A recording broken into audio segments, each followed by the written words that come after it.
Hello, everybody. It's Dave Neal, stand-up comic and host of Bachelor Nation News. We have our part 3 of my conversation with Kaitlyn Bristowe regarding the Bachelor Clayton Echard paternity scandal. Now, if you regularly watch my channel, you might be caught up to date on all the inner workings of what's going on. But as you can see from this photo right here, we blew Kaitlyn Bristowe's mind. We melted her mind. We've been driving the timeline of what went down with Clayton's story. I'm going to share a clip or two from that interview. I definitely recommend going to check it out. And I would say this, if you're a fan of what we do and enjoy this channel, go let Kaitlyn Bristowe know that you appreciate her having us on. She mentioned she wanted to have me back on just to talk about The Bachelor, and obviously it'd be nice to go on and talk to her about things not as heavy as this hoax. But I have to say, just on a friend-to-friend level, I've had the chance to talk to Kaitlyn during very interesting times in her life. I met her last year when her and Jason still lived together. And when she did Driving with Dave, it was actually during kind of controversial moment for her where she was dealing with some fan backlash, Reddit hating on her and all those things that we just wish we could all ignore, but the itch can be too hard to scratch sometimes.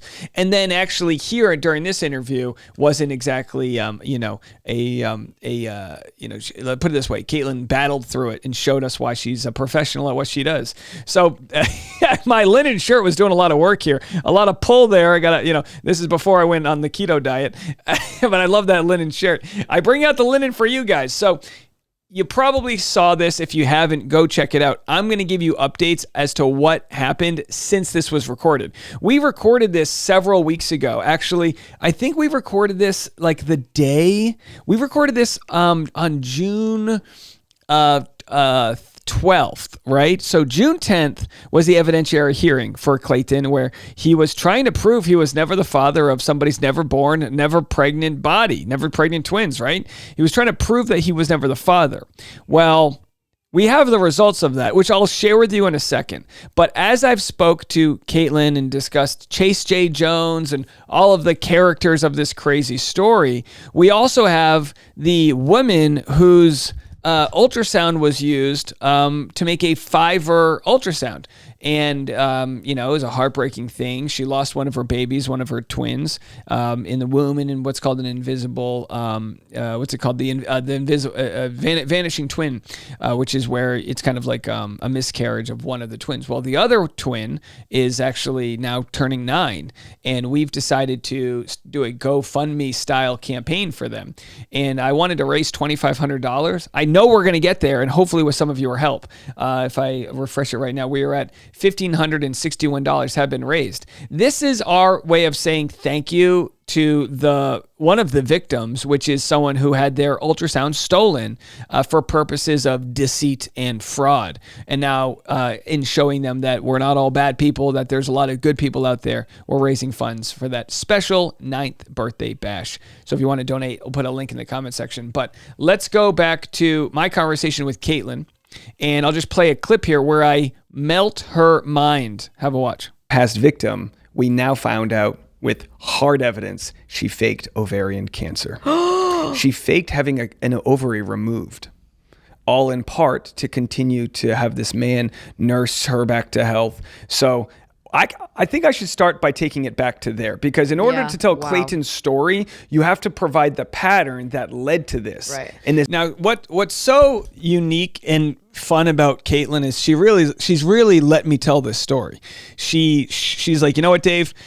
In the past, when she had me on, there was a lot of prep work that went into it where I had to explain to her what I was going to cover. I think in part because she didn't want to get sued because, dealing with Laura Owens, she's a litigious Lexi, right? She's just nonstop suing people, threats of lawsuits. And Kaitlyn doesn't need that. She's got a lot to lose. She's got a huge brand here. So in this conversation, I told Kaitlyn, I said, listen, let me just show up and tell you the story. I don't want to bury the lead and surprise you in advance. And so that's why she was actually so shocked. This brazen ability to Photoshop things. So during her deposition, which was happening when you were interviewing me, we then learned she admits to photoshopping documents. Yeah. She admitted to photoshopping an ultrasound. She said it was a real ultrasound. I just changed the name of where it was done because I didn't want Clayton to find me. And then if we want to go to the transcript, we can actually find my conversation about Chase right here, which, again, more groundbreaking information came out about how we found out Chase was actually made up. Well, there's a Tag. His name's Tag, which is ironic because the other fake character is named Chase. So Chase it's Tag. almost so obvious that she does this. And the way we caught Chase, I'll get into. So I want to start with Mike. So I text Mike. Here's what happens. The week before the baby's due, my wife... All right, so I tell the whole story. You don't need to see it here. But, of course, go watch all of it. Go see what went down there, where I blow Kaitlyn's mind. Obviously, I'm not trying to tell the story in a way that is sort of aggressively and painfully theatrical because there's a lot of sensitive aspects to it. I'm trying to illustrate how crazy aspects of it are. The Chase J. Jones story is crazy. This journalist that was created, this fake journalist that was created to cancel Clayton, the fake anti-Semitism, the fake, medical documents. It's all so crazy that I had to tell Kaitlyn this whole story. But if you're watching this because you saw this on Kaitlyn, you want to know how it ends and you didn't know my coverage, I'm here to tell the ending for you right now. And this is where we'll just pick it up and just do like a wide shot and I'll cover it very, very basically. So after Kaitlyn and I had this podcast, which was June, like I said, 12th or 13th. Obviously, Kaitlyn, she records these and banks them. So this podcast episode didn't come out right away, which is totally fine. We just so appreciate she would have us on. Well, since then, days later, on Monday, June 17th, I believe, 1 week after the evidentiary hearing is when the judge made their ruling. And the judge's ruling was that they found Laura Owens to be uncreditable, that they didn't believe her story, that if she was pregnant, she would have sought medical care, received medical care, gotten, ultrasounds and all these things. So while there wasn't enough time in the trial to hear about the cancer, the fake cancer documents, while there wasn't enough time in the trial to hear from Greg Gillespie or Mike Maricini, Mike was threatened with arrest at the trial. All these crazy things happened. The judge wrote like a 19-page, and again, you can go check this out if I'm getting it wrong here, like a 19-page response, which other lawyers are telling me is wildly extensive, that a lot of times their response might be a paragraph. So for the judge to write 19 pages summarizing all of the events that took place, and trying to sift through all of the info because it was very confusing. Laura changed her story on the witness stand. She admitted to lying about minor mistruths, which we call perjury, where she, admitted that she faked documents. She changed the location she got them, all these crazy things. Well, her lawyer said all along, look, all we got to do is prove we thought she was pregnant because of the HCG. And the judge just didn't buy it. And that's why in family court, it seems important for the judge to have the power to make more, blanket decisions where it's like, look, you don't get to just say you peed on a stick and you took a 102 blood test and you get to claim you were pregnant. No, it's you've decimated the sanctity of reproductive rights, the sanctity of and the delicateness of people trying to have babies, having lost babies. It's quite literally the one thing that bonds all of humanity is family growth. And it's the one thing we can all relate on. We all came from a mom. A lot of people become moms and dads or our brothers or sisters or have dealt with the loss or have tried. And it just spits in the face of that. Now, Kaitlyn, of course, a really interesting person to talk to about this. She's talked about freezing her eggs. I don't know too much about that, but it's probably a very labor intensive and emotional process and expensive. And it's a lot of science, right? There's a lot of biology. And she's talked about wanting to find the right guy. And do I want to be a mom? And, she's explored all of these thoughts like most millennials do, or in that time period, us elder millennials, where it's like, all right, we're going to shit or get off the pot here. What are we going to do? And then you've got someone like Laura who essentially traps these men from all accounts that we've seen. And the judge has now admitted that not only is what she did wrong and not creditable. But at the same time, it's a repeat thing that she did to Mike and Greg. Now, Laura says it's not the same thing. The situations are different. But luckily, after doing all of our research, we see that a judge, a professional judge, whose job it is to be critical thinking and review all the information, a judge agreed with us by doing her own research that, yes, there is a pattern that exists here and it does need to stop. Now, since that ruling came out, Laura and her attorney have both claimed the judge is part of the Clayton cult. I mean, they've really gone off the deep end. Laura's created a YouTube channel. She's writing all these Medium blogs. I and most people are not reading them.